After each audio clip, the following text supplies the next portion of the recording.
Welcome back to Spilling the Gravy. I'm Antonia. And I'm Michelle. And we have another special guest. Woo! Grammy's here. Woo! Hey! I'm known as Grammy, Jean, whatever you want to call Virginia, Vincenza. What else? me. Mom, Well, I affectionately call her Mom. Aunt, whatever. Well, we've missed last week's episode, just so you know. We did. There was a lot going on last week. Too much going on last week. But we're back. We're back. Did you miss us? Yeah. We're back. And today's a very special day. There's a reason why she's here. Oh, I'm so excited. Happy birthday to you. Happy birthday to you. Oh, my goodness. Today. Grammy's 80th birthday. Oh, Wow. wow is right. I can't believe it. How did I get to this point? I'm glad I made it, but I can't believe I'm 80. That's a good thing. And so we have her on because it's her birthday. So we thought it was the perfect time to introduce her on her 80th birthday. And also to understand more kind of just about her. But me being who I am with a lot of things that we've talked about is because of how I was raised, who I was raised by. You've heard me talk about my mom and dad a lot. You've heard her talk about Grammy and Pa. So you kind of have to understand the whole history. So we thought we'd have her on so we'd understand a little more and pick her brain a little bit about what made her her that helped make me me. I'd be sorry. Wow, Grammy's so personal. She's being so She's acting cool, calm, and collected, but she's been very nervous about that. She's like, well, I Don't gotta get believe ready. them. I gotta get my hair done. What am I supposed to say? Yeah, I didn't even get to have my hair done, so I hope you don't see my gray roots. Well, then let's start from the beginning. Oh, God. You know we don't have that long, right? March 3rd, 1946. The day you were born. Well, I don't recall too much about that day. One thing I will say, and I do know this, is where she was born doesn't even exist anymore. That's does how long that ago mean? it was. What does that mean? Because it was just like a house. It wasn't really like a real hospital. Well, it was a hospital, but it was more like a house. And the doctor my mother went to, he was an osteopath, and that's where he worked from. And he delivered. Usually an osteopath is like they believe in not too much medication, more like natural stuff. Oh. And Dippy naughty was. but she went to him. She made me go to him when I was. It was probably cheaper, too. They didn't She have was any, like, yeah, he was they didn't great. have- they didn't have any money, so it was probably cheaper. So anyway, when we tell people in the beauty salon, which is in Dumont, that we were born, because my two sisters were born there also, and Aunt Ro tells them that we were born in this hospital in Dumont, we tell them the street, which I can't think of right now. But anyway, they can't believe it. They're like, well, the older people know it was there. But the younger people were like, I never heard of that. There's a hospital there. So Grammy was basically born before hospitals. That's crazy. That is a little bit wild. Yeah. So I guess what was it like for you growing up with like your parents? What was your household like? So it was like you and just your parents, like your siblings? For like, 5 years, it was only me and my parents because But my you sister. didn't live in the house by yourselves. No, well, when I was first born, they rented in a two-family house with. She was friends with this Mary Otino was her name. I can't believe I remember her name. Her and her husband had a two-family house, and they rented the upstairs apartment. And when I was born, that's where I went home to, there. But then when I was a year old, my grandfather, my father's father, who already was here from Italy, he bought a house because then his wife and his 3 daughters were coming over from Italy. So the house he bought on New Street in Hackensack was a two-family house. And that's where we moved to. We moved upstairs from my grandparents. So I had a great life for 5 years because I was so spoiled. For 5 years? Yeah, until my sister Angela was born. She's a sweetheart, God rest her soul. But for 5 years, I was. Yeah, I could say the same thing. Almost 6 years, I was by myself. Should I say the same thing? And then it was terrible. You went and had another kid. I'm just kidding. Sorry, Aunt. I'll never forget, I had this beautiful big doll that I had gotten for my birthday or Christmas that I had for a few years, and I used to be so careful with her. And then when my sister Angela got old enough to play with it, she absolutely destroyed it. I could have killed her. So anyway, for 5 years, I was spoiled rotten, especially with my aunts that came from Italy and my nonna. I mean, they took me everywhere. They bought me stuff all the time. Well, and they weren't that much older than you. Well, my Aunt Rosie, who was the youngest one, she was 12 years older than me. So and then the other two. First, like... I was the first grandchild. First grandchild. Yeah, I was the first grandchild. You weren't like the first kid in the family, or were you? No, she was. Yeah, I was. But I'm saying, like, Aunt Rosie was only 12 years older than her, so she was an aunt at 12. Yeah. So it's kind of like having a I was like play doll for It her. was. I was like a play doll to her. My one memory that I remember all the time was she loved to play like nurse. And she used to, back in those days, the nurses were all white and they wore the white cap on their head. So she used to make me a white hat with toilet paper and clip it on my head. And then we used to use like the wooden clothespins, because of course then there was no dryer, so they hung everything outside on the line. We used to use the clothespins as like an injection, and we used to play nurse and doctor, patient, whatever. And then as they got older, my aunts, and then like Aunt Mela met Uncle Frank, and they started dating, and they took me every place with them. I mean, I said to them, what am I, your chaperone? Because, my grandfather, being a strict Italian, he really didn't like them going out by themselves. So I think that's why they figured they'd be able to... kind of like Ryan going out with you and Evan. Yeah. Yeah. Yeah, Ryan was like our little chaperone. So they took me all over with them. And, I grew up very happy and in a very loving family. And... Didn't Aunt Mika live next door? Or no? The street? No. When she got married, then, well, first they didn't own their own house. They lived on South Main Street in a two-family house. But when they bought their first house, they lived on Hudson Street. And everybody was very close together. Yeah, everybody always lived close. Aunt Mika's Nani's sister. Nanu's sister. Nanu's sister. Is Nani's sister the one that was like always decked out? Aunt May. That's Aunt May. Okay. Well, she had a couple of sisters, but Aunt May was the I only one you would have ever met. Yeah, I only remember her.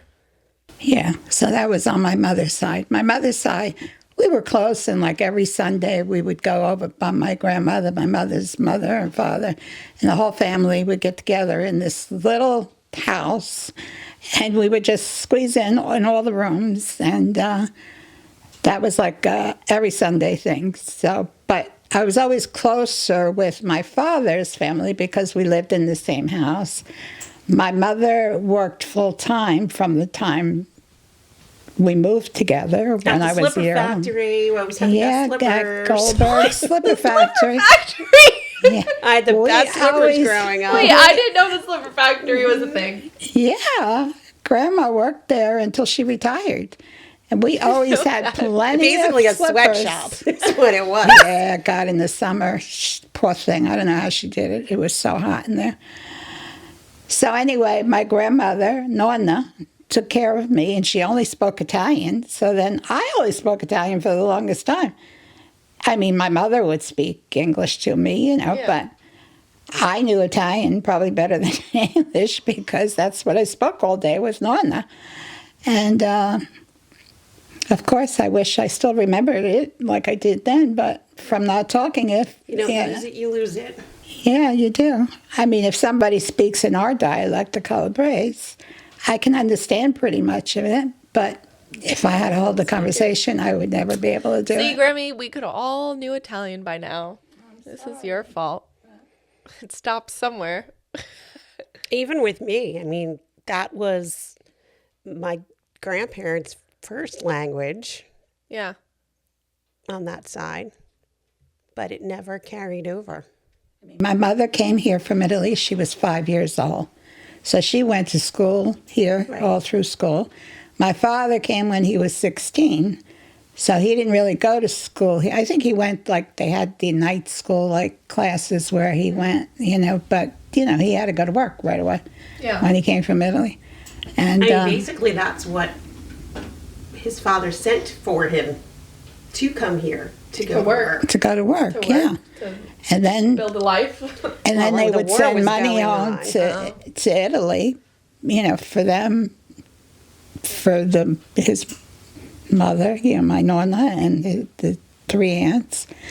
The war was going on there. I mean, they told me stories that were horrible. They were for weeks and weeks. They would have to live like in these tunnels underneath the train tracks or whatever, because they couldn't stay in their house because of the bombing that was going on. So they had it pretty hard. And wasn't it many years before your grandfather, your nonno, actually met Aunt Rosie, his youngest daughter? Yeah, it was. She was growing up. He had gone back, Yeah. Oh, got back together. and it seemed like every time he went back to Italy, my grandmother got pregnant. They had to get their time in together, so they didn't see each other because very they were much. apart for so long, so many times. And then he came back before she was born. Before she was born, he came back to America, and then he didn't see her. She was like grown up, So Crazy. That's she like a didn't. weird... She didn't know her father Did until. they talk on the... Well, I don't know. Do you talk on the phone? No, I guess not. And So there's just no contact whatsoever. I don't know. We'll have to have So Aunt Mela and Aunt Rosie are still with us. We should have them on the podcast. Oh, gosh. They would have a lot to tell. Yeah. Especially Aunt Mela. She loves to tell stories. And Aunt Mela, I mean, both of them are sweethearts. I talk to them like at least 2 to 3 times a week, especially Aunt Mela.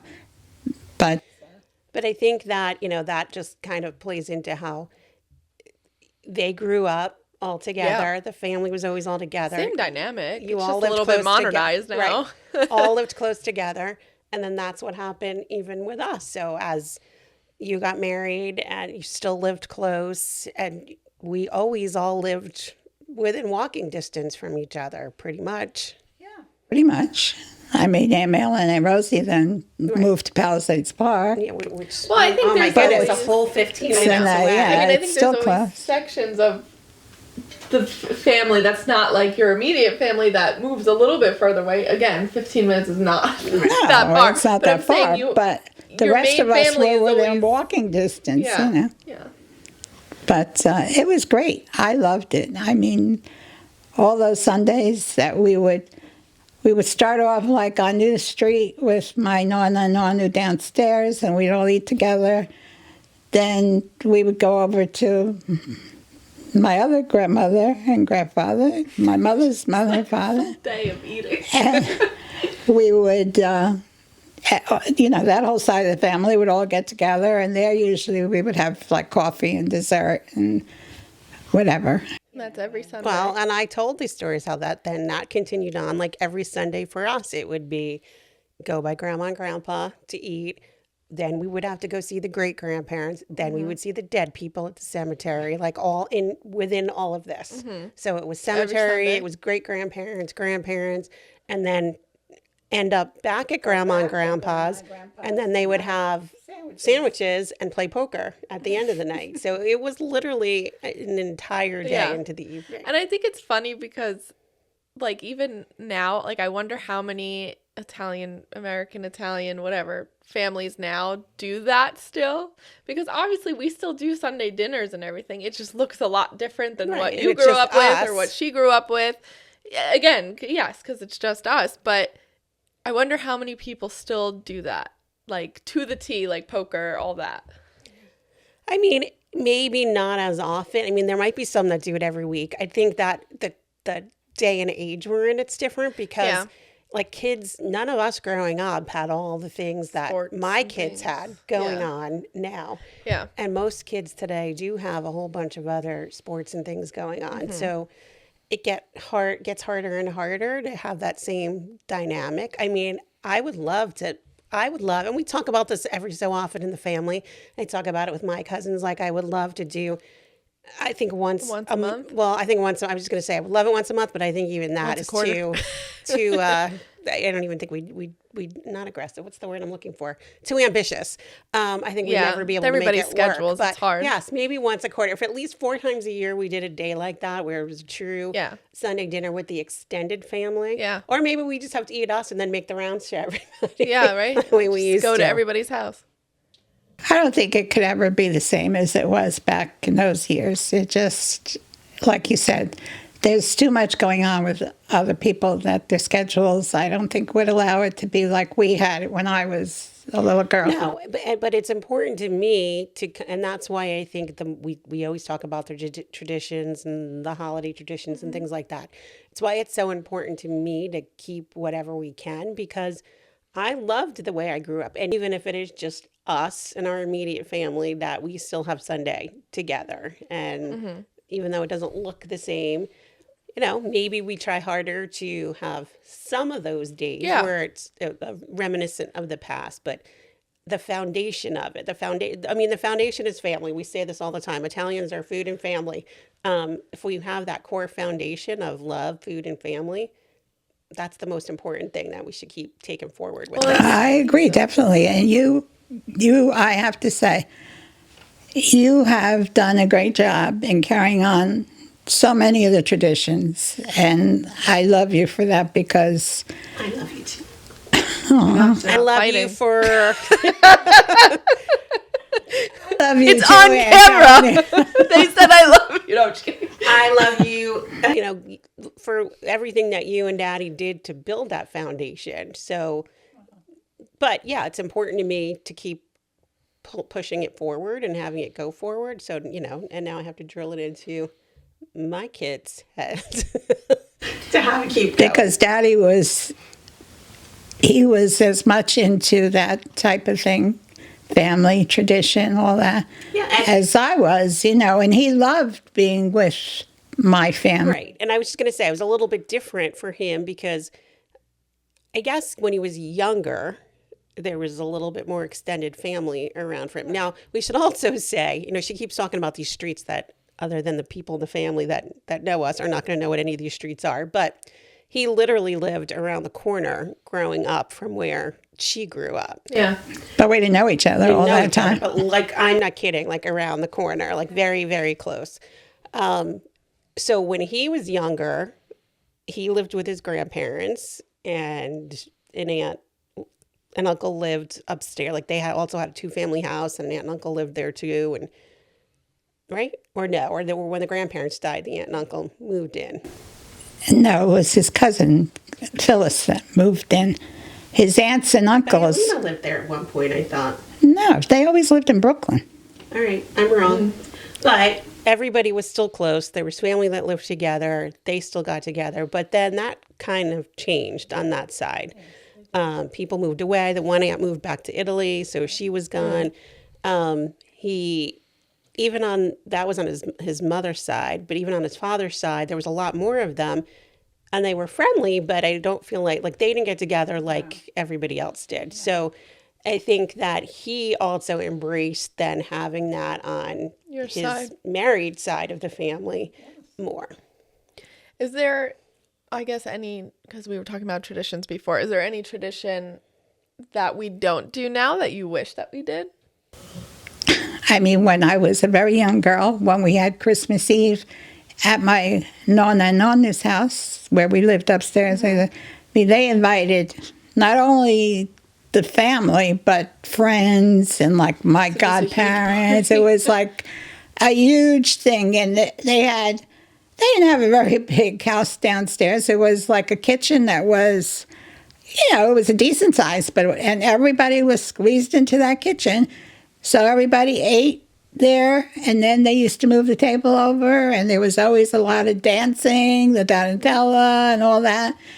And then I can remember we always played bingo, and there was no bingo chips or anything. No, none of that stuff. You know, we used to use orange peel because we what orange peels. We always used to eat oranges, you know, after the meal. We talked about that. And they put the fruit in the wine and So we used to cut up the orange peels and use that to put on the bingo cards.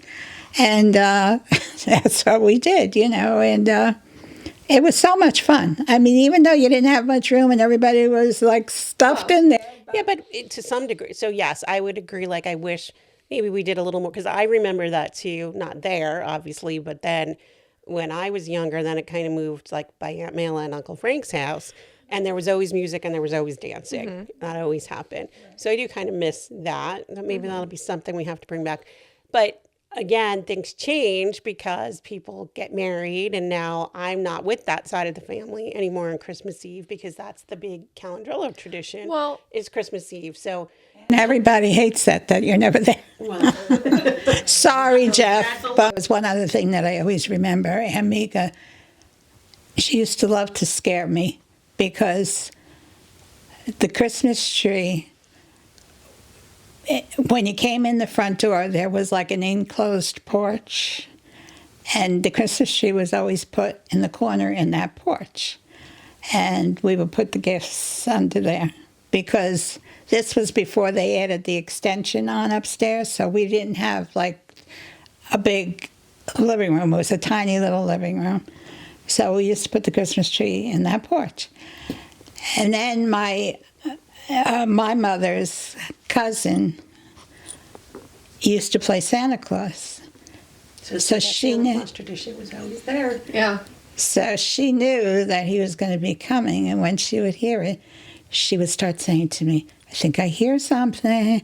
I think it might be Santa Claus coming." And she would like say it in a weird, creepy way, you know, and I would get so scared, you know, because Santa Claus was going to be coming in the door. And she would do this like every year, just scare me, you know.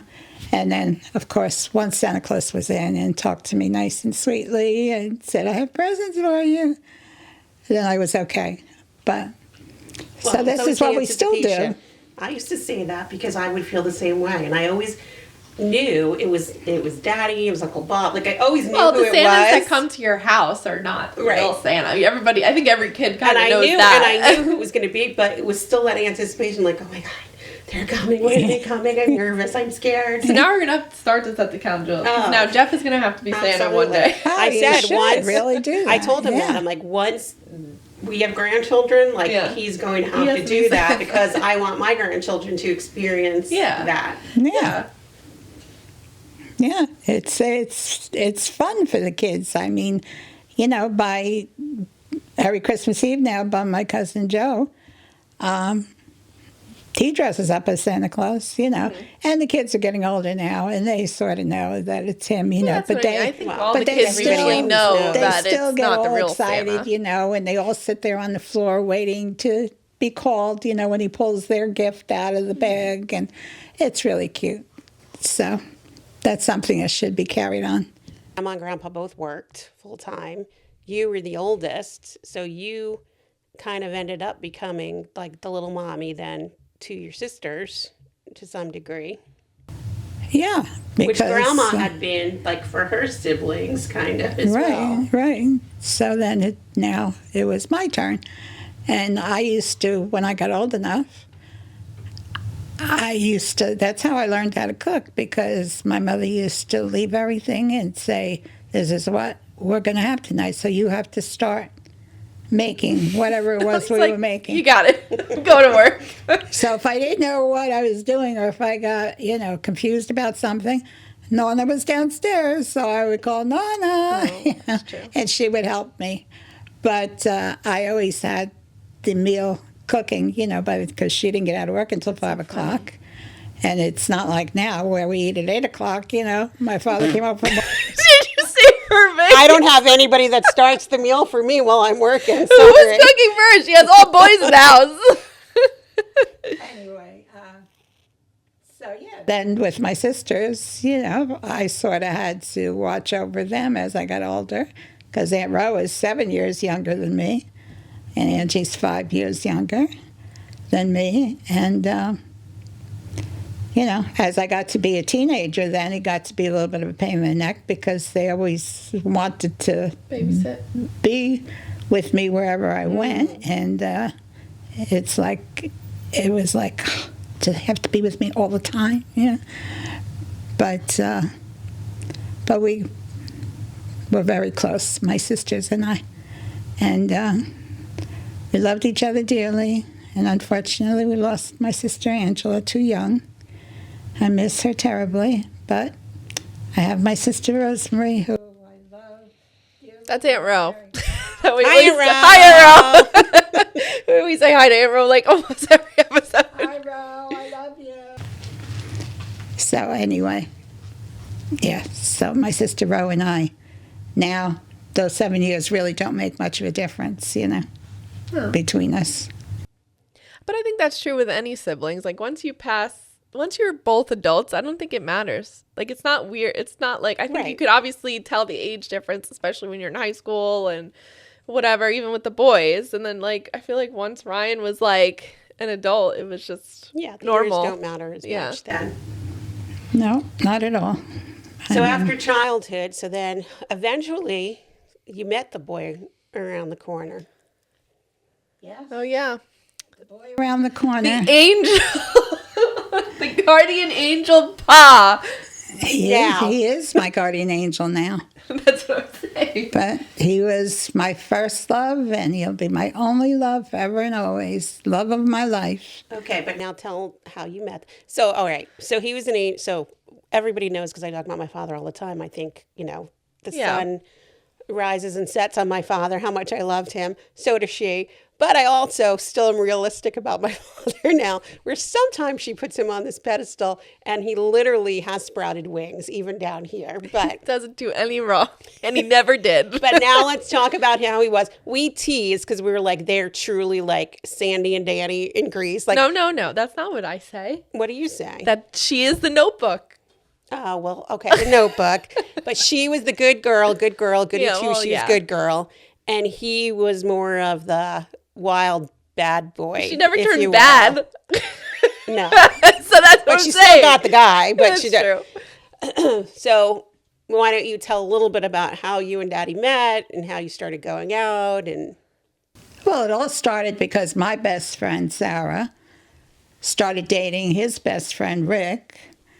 So they were dating, and then did they get married? Summer, no, they ended up breaking up. Those up. are my godparents that I haven't seen in years. They introduced us because every summer at St. Francis Church they had a big carnival, and so it was the summer.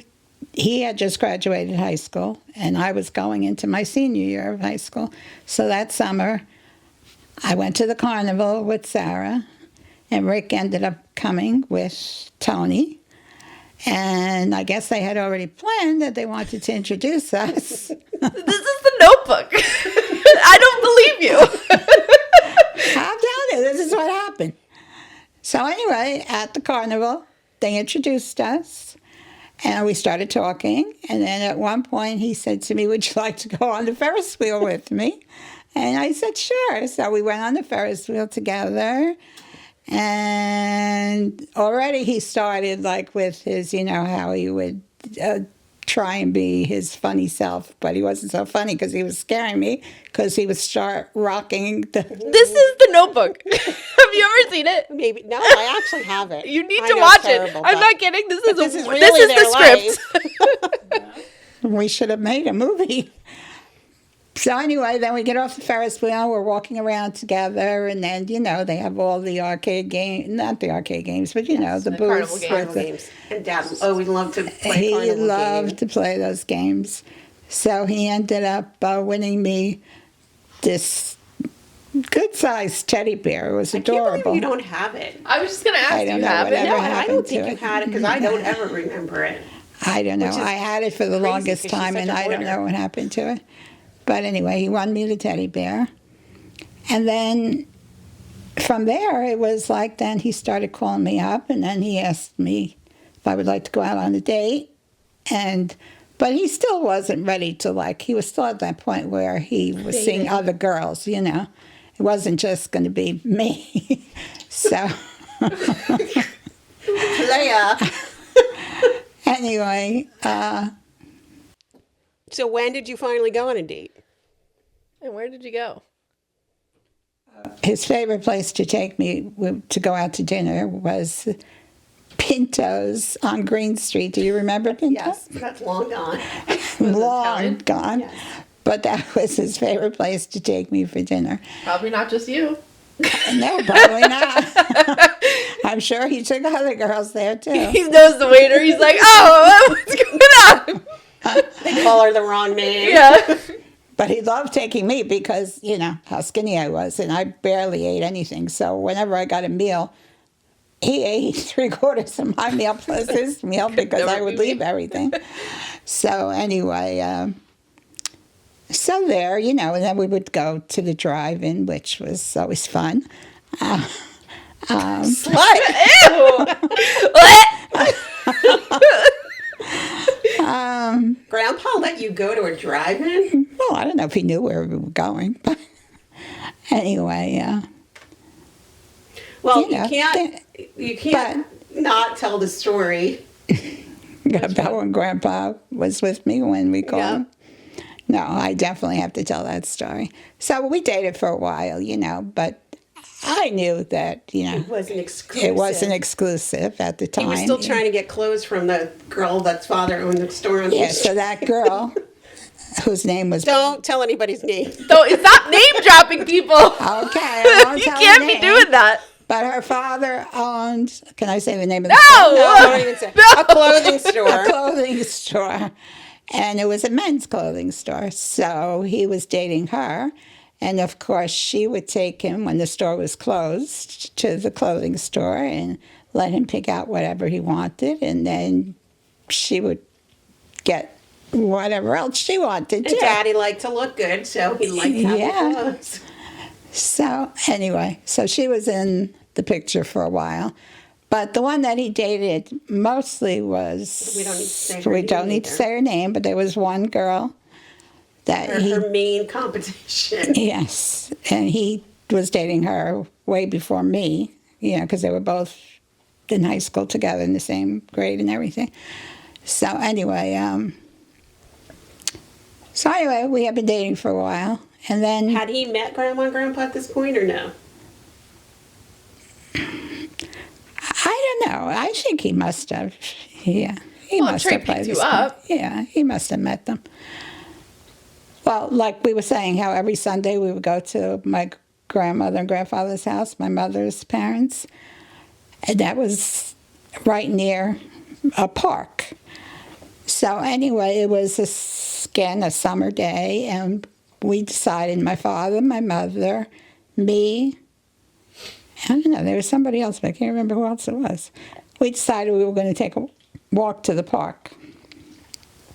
So now as we were walking down the street, because this girl that he was dating lived like almost directly across, but on another street, but directly across from my grandparents' house. So I had asked him if he wanted to come with us to my grandparents' house that night. He gave me some excuse that he had something else he had to do. Or someone. Well, as we're walking down the street to go to the park, who's coming in this direction towards us was Tony holding this girl's hand walking down the street. Well, my father, forget it. I thought he was going to kill him. So that's why I know he met him, because he knew who he was and he knew that we had been dating. And I was like, oh my God, I was destroyed. I'm like, he lied to me. You know, even though I knew that we weren't exclusive, but just to see him walking with her holding hands, it really bothered me a lot. So after this, it was like, my father said to me, that's it. You're not ever going out with him again. You know, went through this whole thing. And So the note. That's a notebook too? Yes! Oh my The God. parents are like, no, you can't date him.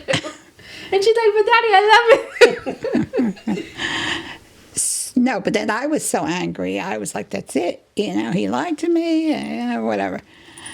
So that summer, I started taking lessons at the beauty school, to become a hairdresser.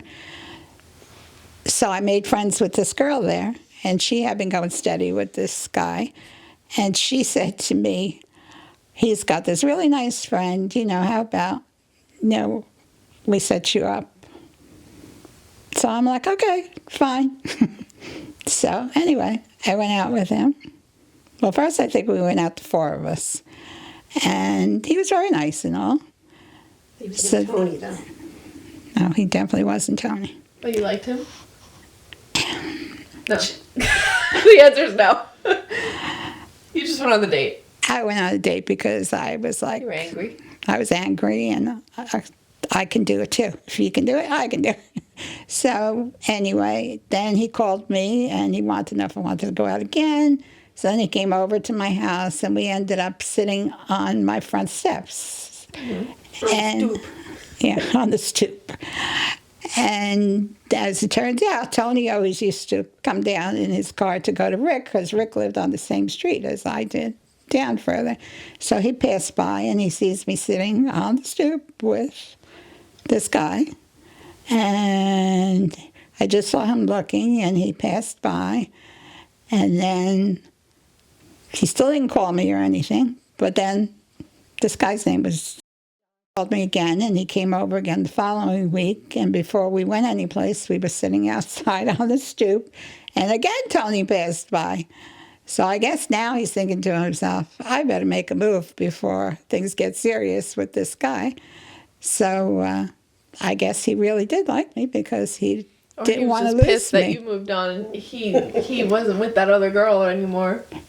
So anyway, he called me up, and he apologized, and he said, telling me how much he really liked me, and he didn't want to lose me to somebody else, please, can we try again? So of course I really wanted to, because I really liked him so much.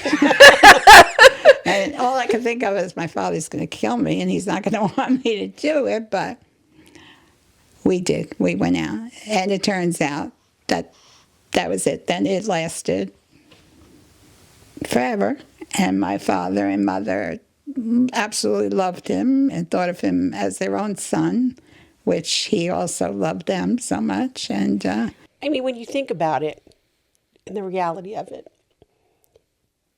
so he was, sowing his wild oats, or whatever you want to say. He was literally 18 years old. Like, he was 17 and 18 years old. So, such a different time. All right, in today's day and age, that would just be perfectly normal that, you don't necessarily be settled down. But then I think it's funny, because he was like, oh, I better before she gets serious, because literally, if he hadn't, she could have been married to John. I wouldn't even be here. No. A year later. And I would be here, I think, but I wouldn't. There'd be no Evan. I wouldn't probably be with Evan, because there would be no Evan. I don't know if I'd be with, because I really didn't care. She's like, I really hated that. She was her rebound guy. Name dropping me. It was like a little too aggressive for me. Is he the one that we tried to find the one time, or no? That was somebody else. No, that was the... Again. Oh, stop dropping last names. Oh my God, we have to bleep everything. You can bleep that. Please do bleep it, because she will. Jesus Christ. Addresses, names, social security numbers. You got any? I'm not used to this. Anyway, crawling back. So took him back.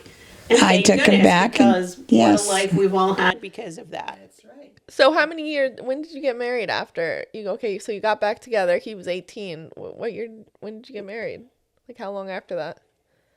Well, he was probably older then. I was 21 when we got married, and he was 22 going on 23 almost. So in the meantime, in between, he was in the Army Reserves. And we got engaged in well, he wanted to do it for my birthday, but he ended up doing it for some reason. He did it like the end of February. Like he didn't, I guess he figured it would be more of a surprise if he didn't do it on my birthday. So was it before your 20th birthday? Jesus.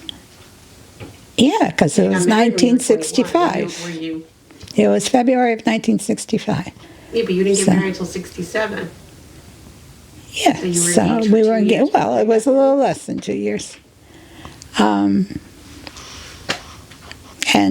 the way we got engaged was,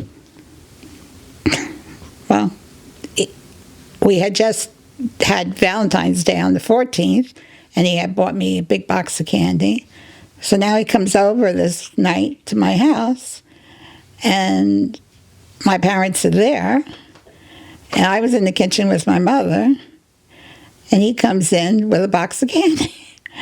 And I'm like, why'd you buy more candy? I still have that whole box from Valentine's Day. So he's like, because he says, I know how much you love chocolate, and I just saw it and I wanted to bring it to you. And I'm like, okay, thank you, but I said, so he said, open it. I said, no. I'm like, I'm not going to open it because I still have the other candy. I'm like, when I finish that, then I'll open this one. And my mother knew about it, that he was going to do it, because he had put the ring in the box. But I don't know how he got it sealed up with the cellophane and everything again.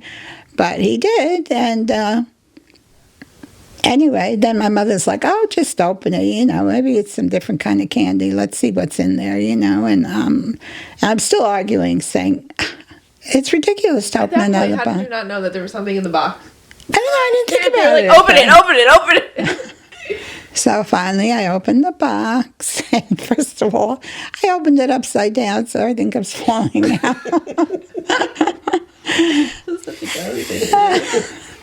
And there was the ring.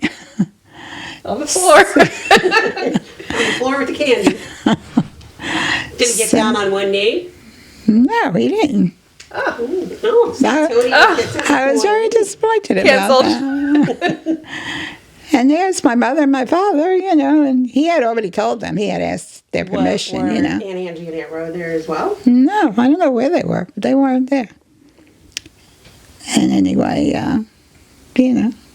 he was all smiles and happy and said, would you marry me? I love you. I love you too. Yes, of course I'll marry you.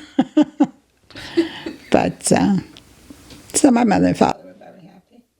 They had a gigantic engagement party. Have you ever seen the pictures from No. that? Not from your engagement party. Obviously, I've seen all your wedding pictures and everything, but I don't think I've ever seen an engagement party. Big place, like a venue hall, not like a Knights of Columbus or something like that, like a regular nice big venue hall. And I loved my dress for my engagement party, right? Didn't you love that dress? Beautiful.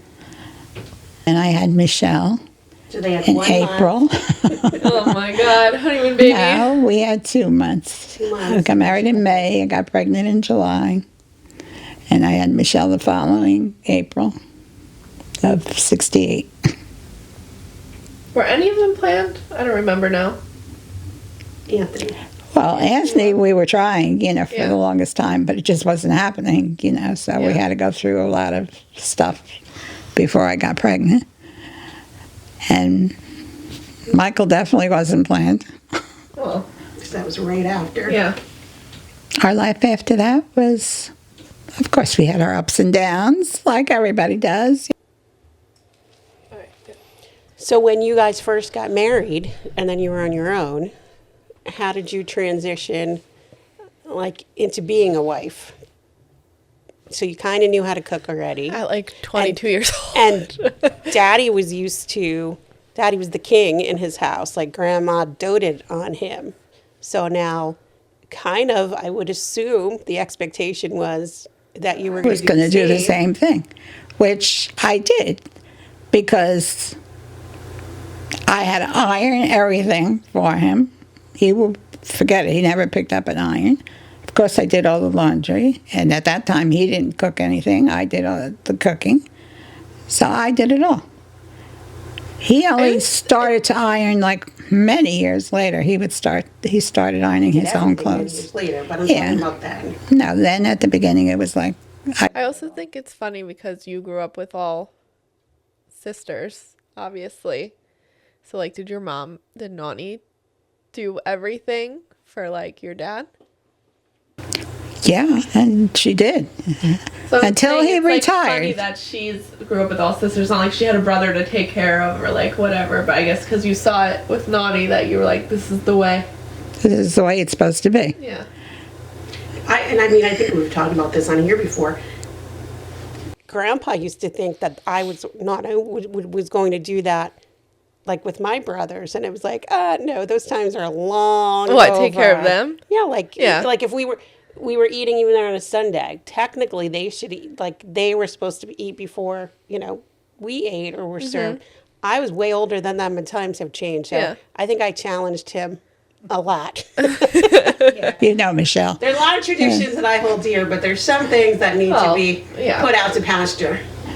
Yeah, but Grandpa with you, he would let you get away with anything. Oh, yes. He'd forget it. Perks of being a grandchild. Get away with everything. First grandchild and a granddaughter. Yeah. I mean, I could just picture when it was still just you and just he would play on the floor in their living room. He would lay on the floor with her and Nanu. play. No one knew. Yeah. And then I remember seeing Grandma, then she would get on the floor, so you'd be between the two of them, and they would be like tossing you back and forth between the two of them. And they were young. I mean, they were young when. Well, they must have been really young because they were in their 40s, I think, when I was born. yeah, they were young. So they were young. They were young grandparents. So you, and I guess I don't know that we talked about this necessarily. We may have before, but. So for the first year that you were married, or no, 2 years, because I think I was a year old before you moved, you and Daddy lived in an apartment. Mm-hmm. But then you moved to that same house where Daddy grew up, that we said his parents lived and his grandparents before they passed away. You moved there to the apartment upstairs. So that's what I remember, and that's when I remember growing up for my first. Because you were only a year old when we moved there. And so that tradition carried on too of, again, living with family and my grandparents being there and her living with her mother-in-law. Yes, for Grandma, it was her mother-in-law and father-in-law. And then you moved in with your mother-in-law and father-in-law. Talking about traditions, like when you were a year old and we moved there, then once your brother was born, and then your other brother was born, there was only 2 bedrooms. And so the 1 bedroom, all 3 of you had to be in there. We had bunk beds, we had a crib. But me, when we lived in my Nonu and Nonu's house upstairs, there was only my mom and dad's bedroom and another very tiny bedroom where, it was mine at first, which was fine because all you could fit was like I had a twin bed and like a dresser. That was about it. And but then there came a time when there was Aunt Angie and Aunt Ro, so we had to get a double bed, put it in there, and all 3 of us slept in the same double bed. What? Talk about being squeezed in. And that was for a while until they finally decided to add a room on in the back of the house, upstairs and downstairs. So then they made that room the living room, and then what we had as like a small living room became Aunt Angie and Aunt Rose's bedroom, where they slept in the same room. And then I got my room finally back to myself, but then once we moved to Little Ferry, when Grandma and Grandpa bought their own house, then we had 3 bedrooms, so I always had my own bedroom, and then Angie and Aunt Ro had a shared bedroom. But you weren't there very long. I was there for 2 years before I got married, But like I said, the dynamic of the same thing, like where you then had the benefit of you had your kids, but their grandparents were there, and Aunt Pat, your sister-in-law too. So my father's sister lived in that house too. So it was kind of one big family. Like we were up, down. I was with, I've talked about that before. Like Grandma Faye was like my best friend. I would hang out with her all the time. We would play together. Grandpa took us to school. Like he did everything. Yeah. So it's, I loved that environment. Like you're growing up with not just your parents, but you kind of have this whole village there. A compound? With you. A compound, if you Why will. do you think I moved across the street? You did the right thing because it's wonderful. There's nothing like. And, so when we started all this, and we talk about all the time, the mother-in-law, daughter-in-law dynamic, I also couldn't relate to people who didn't get along with mothers-in-law because of what I grew up with. Yeah, you and my mother-in-law. We were close. so close. I mean, she considered me another daughter, and I just absolutely adored her. I loved her, and my father-in-law too. Same thing. And then Tony, he was that way with my parents. I mean, they were so close. Okay, so knowing from like your friends or whoever, people that that got married, did they have issues with their in-laws? Yes. Well, I know her friends who had issues with. Because I'm just wondering, I'm like, is this just like a new thing, like this generation of like... Yeah, can we remember names here? No, we're not naming names. I'm just curious. Name? She just said another name. I did. You have to edit that. Oh my God, you're creating more work for me. I only have a couple days to edit this. I'm sorry. So not naming names, she definitely had friends that had issues with their mothers-in-law. Okay, so this has been a forever thing, people hating their mother-in-laws. And then knowing how lucky you are when you strike gold that you do get along. And then not only that we were so close, but then my parents and his parents, they became so close that to everybody. Yes, I've talked about that here. How like I never really had to know we have to split holidays because everybody got together. Along. No, it's great when you get along with your in-laws and everybody. Even like Tony with my sisters when we were, after we were dating for quite a while, and he would come over to the house all the time, and they were younger, and he would just I say drive him crazy, but in a good way, like where he would tease them, or he would. I mean, it's like Ryan with me. He put gum in Aunt Rose's hair, things like that. But it's the same relationship. Threw Aunt Angie in a pool. Like if we had galamata or something like that, the raw galamata, he knew that they were so afraid of that, especially Aunt Angie. And he would go chase her with it and put it in her face. It's like brotherly things. So you know what weird thing Aunt Angie was afraid of and he would chase her? What was it? Nylon Pantyhose. What? She had this weird pantyhose. Yeah. Like, you don't know what pantyhose are? Like okay, I know what pantyhose are, but like I don't know exactly what you mean. So pantyhose that you would wear. Yeah, like the ones that look like under underwear. Dress. Or the shorts. No. Think of tights, but there's no other word for pantyhose but pantyhose. I can't believe she doesn't know what they are. Tights. I'm like, okay. They're not tights. You can see through. Yes, no, I know what you mean. Okay. Yeah, now I know what you mean. I thought you meant like underwear. No. Like panty. Well, what would you call them? Pantyhose. Well, tights. They're not called pantyhose anymore. Tights are like They're definitely called pantyhose still. These you could see through. They're very... I think it's just a generational thing. My generation, I feel like calls them tights, not pantyhose. We'll get back to you in the next episode because I'm going to have to look it up now. Let's take a poll. I'm going to have to bring a pair over. I have a pair upstairs. Regardless, she was, for some reason, when like a material or something kind of... you? Yeah. It was that. Yeah. She couldn't stand the feel of them or anything, and he would chase her around. What the fuck? He was crazy. Once Pa knew that, like, what your weakness was, he was all over it. But they absolutely adored him. I mean, oh my God. So we always talk a lot about, and how Daddy likes to have a good time and what a jokester he was. But at home with us growing up, he was definitely he was always fun too. But when it came to disciplining the three of us, he was the bad guy. He was always the bad guy. But I feel like dads are supposed to be the bad guy. Yeah, the moms are home with you all day. Right. When dad comes home, you know you're in trouble. But it was a look. Yeah. Like he just had a look.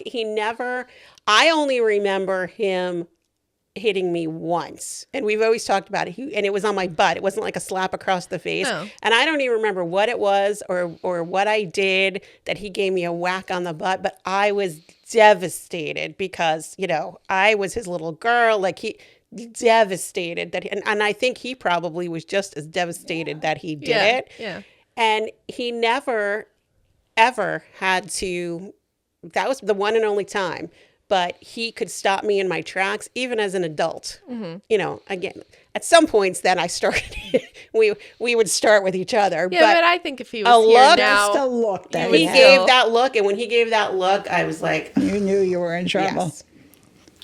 And not just to his kids. I think he gave that look, and other people knew it too. I think I used to hit them more. Well, she was the wooden spoon, the slipper, whatever was there. With her long hair, I used to go behind her and pull her hair. I've gotten my hair yanked a few times. But we didn't listen to her. She did it, and we would drive her crazy, and she would hit us and do all these things because we would drive her crazy, but we would laugh. Or, my brothers would run away, like whatever it was. But then he'd come home, and she'd be like, blah, blah, blah, and he would just look, and that would be it. Grammy's going to get canceled. All these freaking gentle parents, you're going to be like, oh my God. But there was nothing wrong with it. Look how great they grew up. No. Only time that I really remember him hitting one of them was Michael. And it was because Michael hit him first. Hit him? Because Michael hit him first. What? Him of all people? And Michael was about this big, I think. And I don't know what he was getting in trouble for. But he yelled at him to stop whatever he was doing. And Michael's basically like, no, I'm not going to. And I don't remember what it was. I don't remember what it was about. But Michael smacked him in the face. So he was like, you're going to smack me? I would have got sent through the wall. Right. So not even that hard. He's like, what? So he smacked him back. And what did Michael do? Smacked him back again. Like a TV so show. It kept going back and forth. Now Michael's crying, but still doing it. He was not that old. Maybe 6 or 7. He was little. Not even 7. He was little. Yeah. I'm not kidding. If I ever even had the thought to hit my mom, she would have sent me through the wall. I'm not even kidding. I would have got just through the wall. I mean, I think he was pretty good about it. I mean, for what? He was trying not to laugh then, because then it just became like he couldn't believe that he wasn't giving up, and he was still doing it. Yeah. It was just like, he would smack him, he would smack him back. And Michael wouldn't give up, and he wouldn't give up until I guess, I don't even know who gave up first. I don't know. She was always, so we would drive her crazy, but we knew we could get away with everything with her, and that was the problem. And then as we all got older, we've also talked about this, but then it was really only me that he kept being disciplinary. You were the girl. Because I wasn't allowed to do anything. And then as his sons got older, they're fine. They're boys. Boys will be boys. And that was when she would feel the opposite and be worrying about them, because he would be like, no, it's fine. And then when it was with me, it was she would be covering for me, because the more he told me no, the more I was like, oh, I'm going to do it anyway. And she'd have to cover 10. For me because I was too much like him. And unfortunately for him, he had a girl who was a lot like him. Yes, and that was not good. No, she turned out fine. She did. She turned out wonderful. Thank God I didn't know half of what she was doing. Really. You want to know now? She knows some of it. She knows some of it. I know too much of it. I'm very lucky. We were very blessed to have 3 loving, wonderful children. And those children gave us 5 absolutely wonderful, all boys, handsome boys. Much to her despise.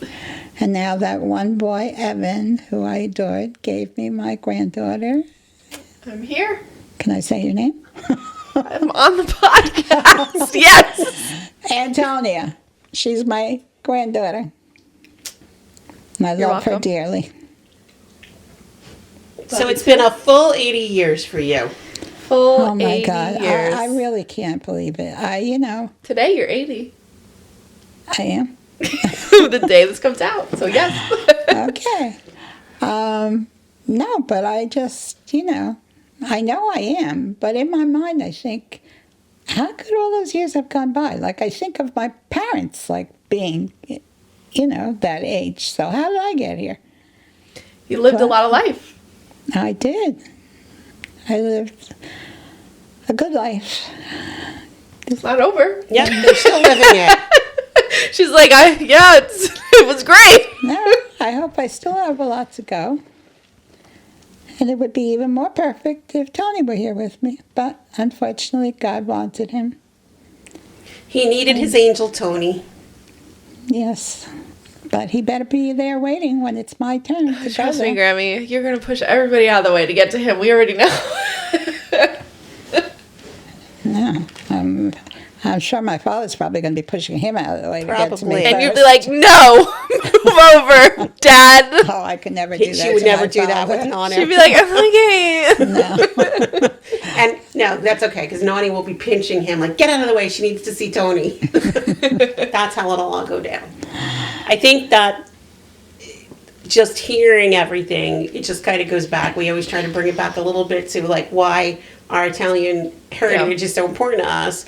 And having you kind of reminisce about all this just sort of showed why it's important to me and what I came from and what we want to do with carrying it on as, they have kids someday and have it go. That's our legacy, everyone's my legacy. Heart, you have no idea how much my heart wants to explode with being so happy that, because not all children would be that way, even if they grew up with that tradition and everything, then they wouldn't be, like you, that you want to carry on all those traditions and do all those things. Well, I would want to do the same too. I'm proud of where I came from. No, thank you for being the wonderful daughter and the loving daughter that you are, even though we don't see eye to eye a lot of times, but that's okay. At the end of the day, we love each other very much, and that's all that matters. That's right. That is all that matters. Woo, we love you. And and I love my two sons dearly. They're everything to me too. See, don't worry, Anthony Michael. She's got to make sure she gets us all in. It's got to be fair and equal. I love all my children equally. I mean every word of it. Thank you for having me. We'll bring you back on your 81st. We'll see how. 81. Woo! We'll see how your 80th year plays out. What stories you have to tell us about being 80 in your 8th decade. All right, let's see what happens. Yeah. All right. Well, thanks for being on, Grammy. Oh, thank you so much. I really enjoyed this. You were so nervous. I was so nervous about doing it, but it was just so easy. And just like we were just talking amongst each other's in the living room, That's what we telling stories and. All right. I could get used to this. To be a third member. We're gonna have a Grammy segment every episode. We'll have her back. We'll play a game. We didn't play any games. I know, no games. Too much. I know. I talk too much. I'm sorry. All right. Love you, Mommy. Thank you. I love you both so much. Thank you for having me. And thanks for watching Spilling the Gravy, listening to us wherever you find your podcasts. And we'll be back next week. Yes, we will promise we'll be back next week. Bye.